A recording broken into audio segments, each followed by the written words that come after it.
The third topic. This is the summary of an instructive incident which is described in a guide for youth. One time, I was sitting by my window in Eskaiser prison during the Republic Festival. Opposite me, the older girls of the high school were laughing and dancing in the schoolyard. Suddenly their condition 50 years hence appeared to me, as though on a cinema screen. I saw that of those 50 to 60 girl students, 40 to 50 had become earth in their graves, and were suffering torments, while 10 were ugly 70 to 80-year-olds who were despised where they might have expected love because they did not preserve their chastity when young. This I observed with complete certainty, and I wept at their pitiable states. Some of my friends in the prison heard my weeping, and came and asked me about it. I told them, "Leave me alone for now, I want to be alone." Yes, what I saw was reality, not imagination. Just as the summer and autumn are followed by winter, so the summer of youth and autumn of old age are followed by the winter of the grave and intermediate realm. If there was a cinema which showed the events of 50 years in the future, the same as those of 50 years ago are shown in the present, and the people of misguidance and vice were to be shown their circumstances of 50 or 60 years hence, they would weep in horror and disgust at their unlawful pleasures and those things at which they now laugh. When preoccupied with these observations in Eskaiser prison, a collective personality which spreads vice and misguidance was embodied before me like a human Satan. It said, "We want to experience all the pleasures and joys of life, and to make others experience them. Don't interfere with us." I replied, "Since you do not recall death and plunge yourself into vice and misguidance for pleasure and enjoyment, you should certainly know that due to your misguidance, all the past is dead and non-existent. It is a desolate graveyard full of rotted bodies. The suffering arising from those innumerable separations and the eternal deaths of those numberless friends inflicted on your head through the concern of your humanity and your misguidance, and on your heart if you have one and it is not dead, will soon destroy your insignificant drunken pleasure of the present. The future too, due to your unbelief, is a non-existent, black, dead, and desolate wasteland.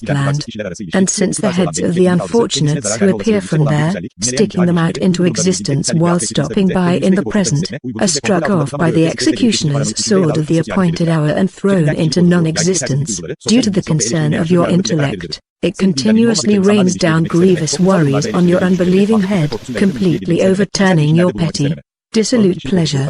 If you give up vice and misguidance and enter the sphere of certain, verified belief, according to Bediüzzaman Salman, the aim of the Risale-Nur is to gain for its readers certain, verified belief, Iman Dakiki.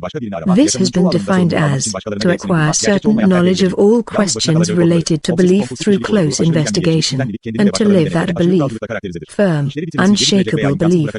See, Abdullah Yegin, Yeni Lugat. 3rd, ed.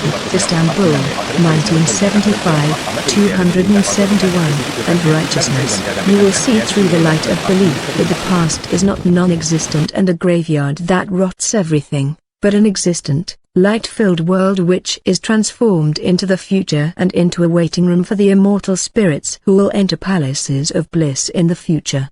Since it appears thus, it affords not pain, but according to the strength of belief, a sort of paradisical pleasure.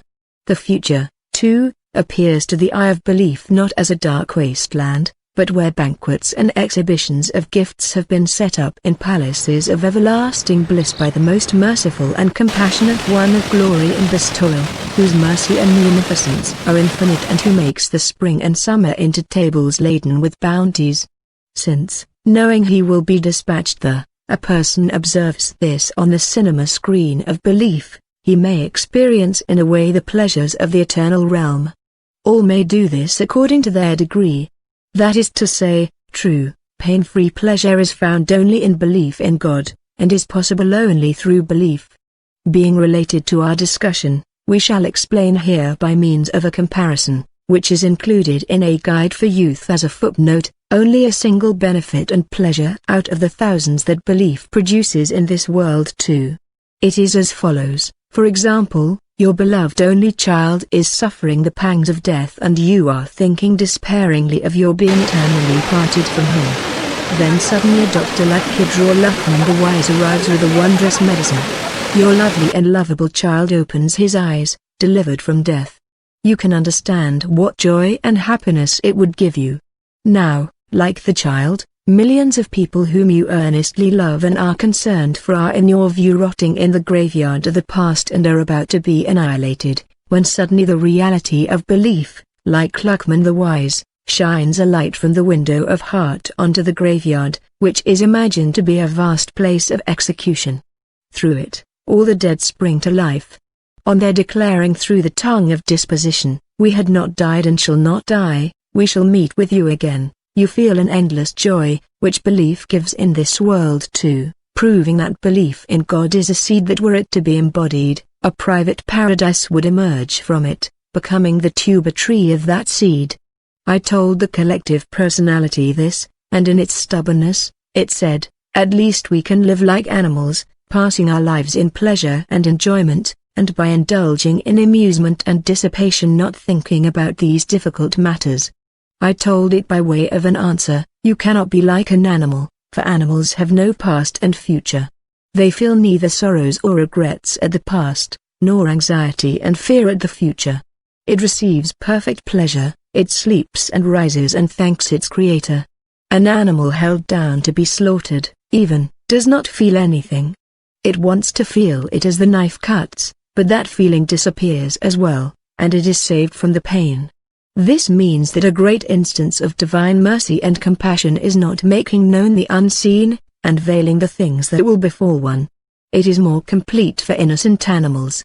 But, O man, your past and future emerge from the unseen to an extent because of your reason, so you are entirely deprived of the unconcern of the animals due to the unseen being concealed from them. The regrets and painful separations coming from the past, and the anxieties coming from the future reduce to nothing your insignificant pleasure, they make it 100 times less than that which the animals receive. Since the reality is this, either throw away your intellect, become an animal and be saved, or come to your senses through belief, listen to the Quran, and receive pure pleasure 100 times greater than that of the animals in this transitory world too. Saying this, I silenced it.